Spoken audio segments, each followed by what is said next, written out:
हर topper के पास 24 घंटे होते हैं और तुम्हारे पास भी 24 घंटे हैं। जो पेपर तुम सॉल्व करते हो वही पेपर एक टॉपर भी सॉल्व करता है। अगर वो एग्जाम में टॉप कर सकता है तो तुम क्यों नहीं। तो दोस्तों सुन लो इस बात को, एक टॉपर कभी बहाने नहीं बनाता, वो कभी हार नहीं मानता। अपनी गलतियों से सीख कर वो आगे बढ़ता है। वो साल के एक एक महीने का, एक एक दिन का, एक एक घंटे का सही से इस्तेमाल करता है। दोस्तों हर बार हार्ड वर्क करने से सफलता नहीं मिलती, कभी कभी स्मार्ट वर्क करना भी जरूरी है। अगर आप भी दिल से चाहते हो टॉपर बनना, इस वीडियो को स्किप मत करना।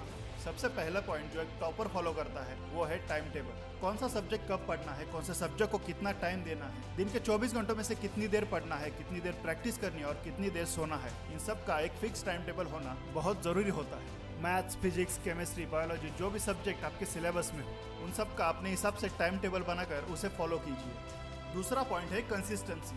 टॉपर बनने के लिए हर स्टूडेंट को कंसिस्टेंट रहना बहुत जरूरी है। आप जिस भी काम को कंसिस्टेंटली करते हो उसमें आप सफल जरूर बनते हो। दोस्तों सफलता एक दिन में नहीं मिलती, पर एक दिन जरूर मिलती है। जब आप अपने लिए पढ़ाई का टाइम टेबल बनाओगे तब आपको उसे कंसिस्टेंटली फॉलो करना होगा।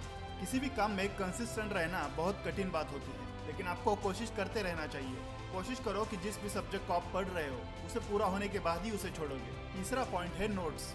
एक टॉपर इस बात को बखूबी जानता है कि वो एग्जाम के टाइम पर पूरी किताब नहीं पढ़ सकता, इसलिए वो जब भी पढ़ाई करने बैठता है तभी वो उस टॉपिक के नोट्स बना लेता है। नोट्स का मतलब आप जो भी टॉपिक पढ़ रहे हो उसमें से कुछ इंपॉर्टेंट पॉइंट्स को लिखना, जो आपको एग्जाम में क्वेश्चन का आंसर लिखने में हेल्प करेगा। इसलिए जब भी पढ़ाई करो तो उसे स्मार्ट तरीके से करना। दोस्तों टॉपर बनने के लिए चौथा पॉइंट है प्रैक्टिस। एज अ प्रैक्टिस आप अपने हिसाब से हर वीकेंड प्रीवियस क्वेश्चन पेपर को सॉल्व कर सकते हो। कई बार एग्जाम में जो क्वेश्चन आते हैं उनमें से कई क्वेश्चन प्रीवियस क्वेश्चन पेपर में से ही आते हैं, या फिर आपने जिस सब्जेक्ट की पढ़ाई की है उस पर आप अपने हिसाब से क्वेश्चन बनाकर उसे सॉल्व कर सकते हो।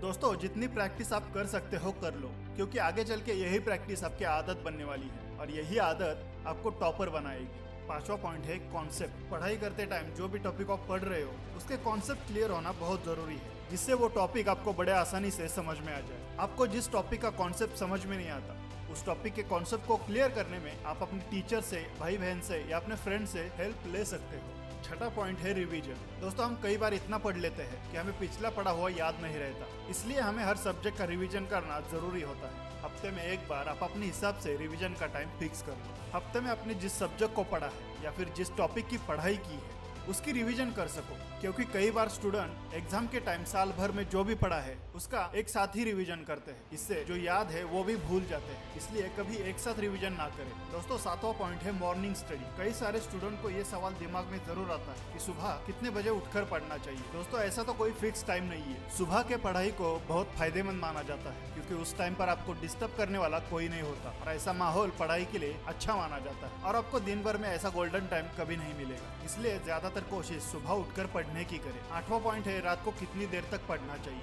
दोस्तों ये आपके कंसंट्रेशन लेवल के ऊपर डिपेंड करता है, क्योंकि हर किसी का कंसंट्रेशन पावर अलग अलग होता है। दिन भर की थकावट की वजह से आपके दिमाग को रिलैक्स होने की जरूरत होती है, तो बेहतर होगा कि रात को पढ़ाई करने की बजाय आप सुबह जल्दी उठकर पढ़ाई कर ले। दोस्तों आप अगर इस वीडियो को पूरा देख रहे हो तो ऊपर कही गई बातों को जरूर फॉलो कीजिए और मुझे कमेंट में जरूर बताना कि आपको नेक्स्ट वीडियो कौन से टॉपिक पे चाहिए। वीडियो अगर अच्छी लगे तो लाइक जरूर करना और अपने दोस्तों के साथ शेयर भी करना, और साथ ही हमारे इस चैनल को सब्सक्राइब करके बेल आइकॉन प्रेस कर देना, ताकि आने वाली हर वीडियो सबसे पहले आप तक पहुंचती रहे। तब तक के लिए जय हिंद, जय भारत।